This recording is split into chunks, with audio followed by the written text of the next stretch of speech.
Reading your comments, part 1. Kumuha ko ng mga i-reading comments ko sa TikTok account at sa FB account ko. Malamang, alangan saan ako kukuha sa IG. Joke.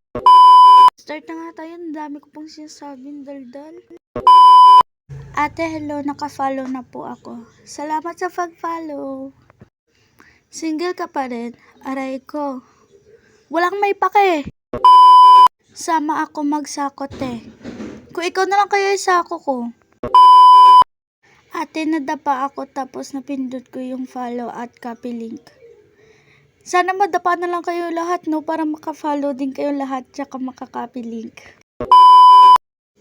Te, pag napansin mo ko, maliligo na ko, haha. Yan na, napansin na kita ha. Maligo ka na ha. Baka ilang araw ka na hindi nariligo.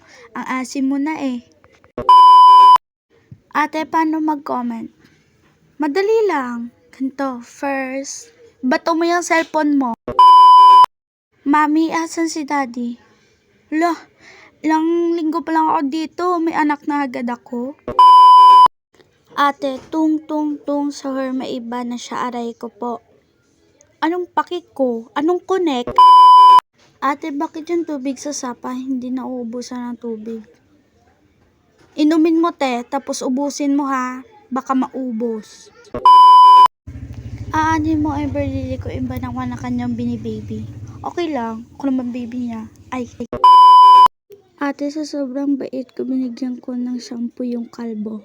Dahil dyan, plus minus ka sa langit. Te, may joke ako. Pikit ka, wala ka makikita. Haha. Natutuwa ako. Haha. Walang may nakakatawa. Hi. Hello. Baby pa baby naman. Oh, joke. Hehe. Pampon na lang kita. Ganda ko. Sana all maganda. Thank you pala sa mga nag-follow sa FB page ko at saka sa TikTok ko. Thank you again guys. Bye! Ay, may sasabihin pa pala ako guys.